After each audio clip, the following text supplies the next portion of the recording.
चलिए, हमेशा की तरह शुरुआत करेंगे मजबूत नतीजों के साथ, अच्छे नतीजे और साथ ही जिनके वैल्यूएशंस भी हैं सस्ते।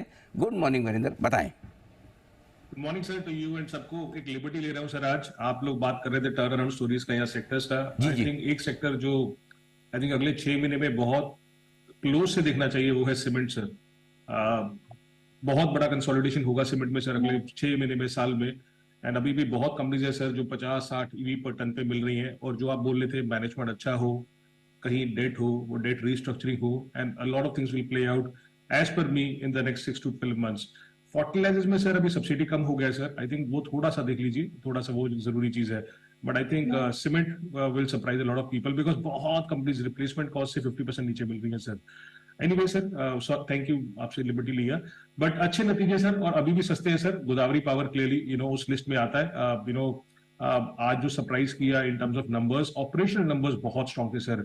यस, आपको सेल्स उतना अच्छा नहीं दिखेगा, क्योंकि थोड़ा सा डिक्लाइन था, रियलाइजेशंस नीचे थी, चाहे वो स्पॉन्ज आयरन हो, स्टील बिलेट्स हो, उनका था। बट अभी मेरे ख्याल में अगर आप कमेंट्री सुनेंगे तो आगे जाके आपको दिखेगा कि हाँ भी किस तरीके से उनके भाव भी बढ़ने चालू होंगे, तो आपको रियलाइजेशंस और ज्यादा जाके ऊपर दिखेंगी। आई डोंट नो सर कब मेरा EBITDA मार्जिन 28% देखा है किसी स्टील कंपनी का। हम स्टील की बात कर रहे हैं और आप देखिए ना सर, ये सब कंपनीज अभी भी 10-10, 12-12 टाइम पे ट्रेड करती हैं। कोई ऐसा नहीं है। ईवी EBITDA अगर आप देखेंगे 6-7 टाइम पे है। आई थिंक स्टील, अगर ये डॉलर इंडेक्स नीचे आने लगा सर, स्टील में कुछ कंपनीज होंगी जहां पे अगर ऑपरेशनल एफिशिएंसी 25-30% आ जाती है, I think they will surprise a lot of people. Chemical sir, मैं बोल रहा हूँ तो बार बार कि कहीं ना कहीं कुछ ना कुछ अपने को आसार मिलेगा। पैसा अभी नहीं बनेगा, हो सकता है कुछ महीने बाद बने, बट कहां से थोड़ा सा टर्न अराउंड भी आ रहा है, उन कंपनीज में नजर रखनी चाहिए। एक कंपनी सर जो हमें अच्छी लगती है, हमने एडवाइस की है, Sudarshan chemicals. I think they did very well in terms of good performance. अगर मैं पूरे सेक्टर को देखूं उसके बीच में उन्होंने बहुत अच्छा किया। Pigment sir, I know it's a commodity business, but I think they did very well in the pigment segment, जहां पे हमें एबिटा मार्जिन जो 8% था 12% हुआ। एबिटा मार्जिन कंसोलिडेटेड में 11% था सर। क्वार्टर कंपेयर नहीं करना चाहिए बिकॉज उसका एक लैंड सेल हुआ था, उसका नंबर आया। But they have bounce back well. And again sir 11-12 time पे ये स्टॉक ट्रेड करता है, तो कोई महंगा स्टॉक नहीं है। अगेन सर, जैसे मैंने बोला, केमिकल्स, आरती इंडस्ट्रीज के नंबर्स देख लीजिए आप। आई think this is large speciality chemicals में अगर देखा जाए तो मेरे ख्याल में एक पहला कंपनी होगा जिसने क्वार्टर ग्रोथ दिया। आप क्वार्टर देखिए सर, वाई वाई तो आपको नंबर्स हमेशा किसी भी केमिकल कंपनी की खराबी दिखेंगे। बट सर 200 करोड़ से 233 करोड़ EBITDA आया, 14% से 16% मार्जिन आया। I will show you so many other commodity companies name जहां पे EBITDA 50-60-70% नीचे है। बट आई थिंक ये पहला ही एक स्पेशलिटी केमिकल कंपनी है जहां पे हमने EBITDA मार्जिन का इंप्रूवमेंट देखा, तो अच्छा था। एक छोटा कंपनी है सर, अगेन डिस्क्लेमर, हमने क्लाइंट्स को एडवाइस किया हुआ है, Dharmaj Crop Guard. I think again it's not कि सारी की सारी एग्रो केमिकल्स में नंबर्स खराब आए हैं। आई थिंक आपने फ्राइडे को बेयर क्रॉप के नंबर देखे होंगे, जो डोमेस्टिक वाले हैं उनके नंबर फिर भी ठीक आ रहे हैं सर। और एक धर्माज क्रॉप गार्ड छोटा कंपनी है, but I think the numbers were very solid by this company. Gross profit margin अभी भी 20-22% है सर। EBITDA मार्जिन 12% में लगातार है सर इस कंपनी का। 23 करोड़ का प्रॉफिट था कंपेयर टू 16 करोड़। इसमें थोड़ा सा सर इन्वेंट्री और अगर आप देखेंगे तो रिसीवेबल डे बढ़ गया है। जहां तक हमें समझ आया कि आई थिंक इसका अगस्त में ज्यादा सेल्स हुआ, जो पहले जुलाई में होता था, आगे जाके जो नॉर्मलाइज हो जाएगा। और बहुत कंपनी है सर, IFGL इफेक्टिव के नंबर देख लीजिए, 16-17 टाइम पे स्टॉक ट्रेड करता है, सस्ता स्टॉक है। But again consistency of number sir, 33% sales ऊपर है, ग्रॉस प्रॉफिट 38% ऊपर था, EBITDA 87% ऊपर था, और मार्जिन 11% से अभी भी 15% है। वाह वाह नंबर्स आए हैं सर इसके। गोदरेज एग्रोवेट, हम लोग ज्यादा बात नहीं करते हैं इस कंपनी के बारे में, गोदरेज एग्रोवेट के बारे में, बिकॉज अगेन लोगों को लगता है सर एग्रो केमिकल्स है, एग्रो है, कुछ करेगा नहीं।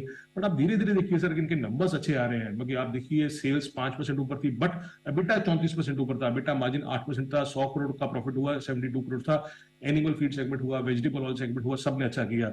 और ये जेएम फाइनेंशियल, जो लोग भूल गए थे, थक गए थे, जो भी है, आई थिंक वो धीरे धीरे अच्छा कर रहा है सर। जेएम फाइनेंशियल के नंबर भी अच्छे आ रहे हैं। प्री प्रोविजनिंग ऑपरेटिंग प्रॉफिट 16-17% ऊपर था सर। तो अच्छे नतीजे जहां पर वैल्यूएशन भी है सस्ते, लेकिन अच्छे नतीजे के साथ वैल्यूएशन है महंगे। बताएं वरिंदर, कौन से स्टॉक्स है इस लिस्ट में?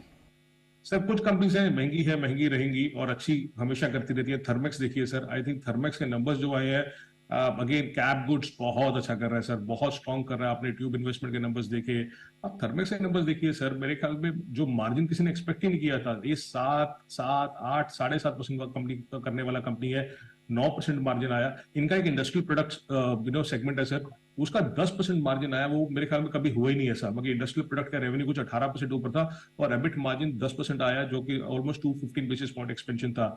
इंडस्ट्रियल इंफ्रा रेवेन्यू भी बढ़ा सर, बाकी केमिकल रेवेन्यू भी फ्लैट था, but EBIT margin 500 basis point का एक्सपेंशन हुआ।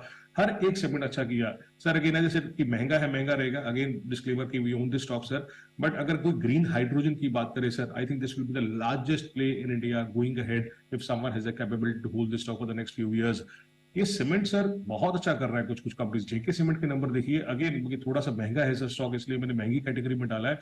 ईवी एबिटा 13 टाइम है, टीटीएमपी देखे तो 50 के आसपास है।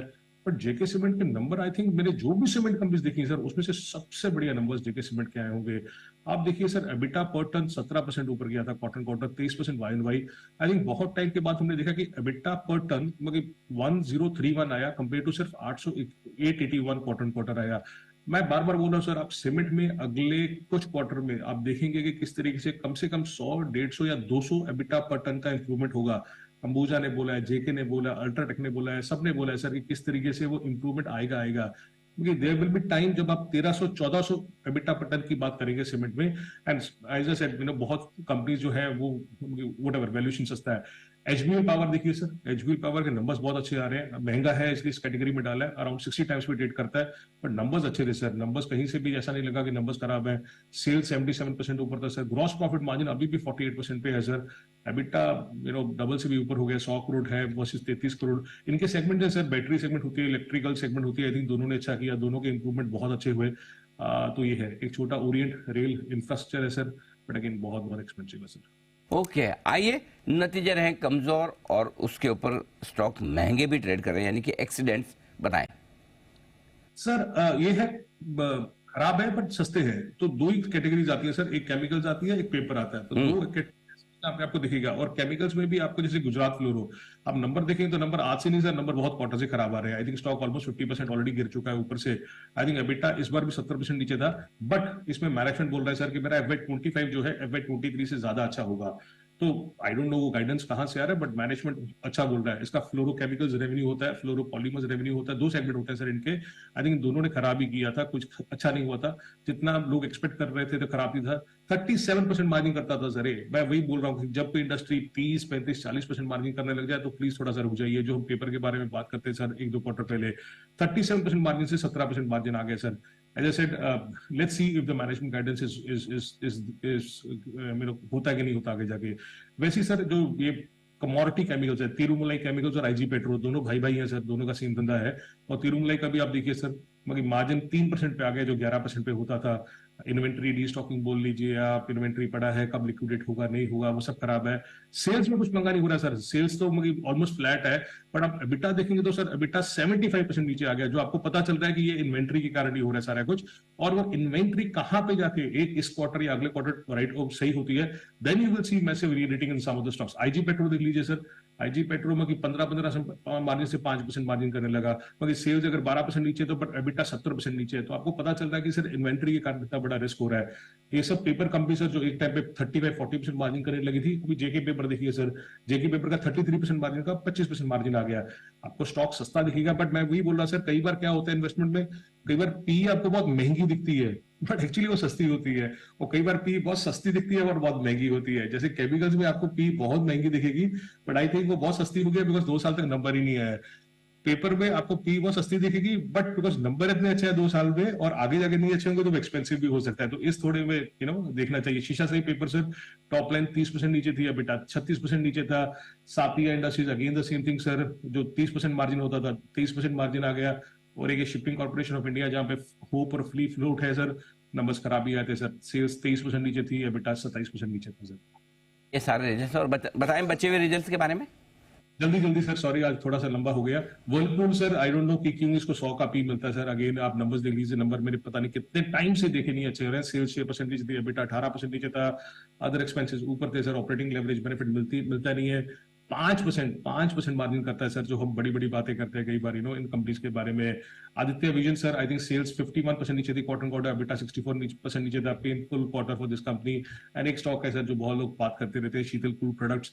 आई think very bad quarter for this company, जहां पे सेल्स 28% नीचे थी, एबिटा 31% नीचे था। ये है आपके लिए सारे के सारे नतीजों का विश्लेषण। बहुत बहुत शुक्रिया वरिंदर, पूरे वीकेंड की लिस्ट को एनालाइज करने के लिए।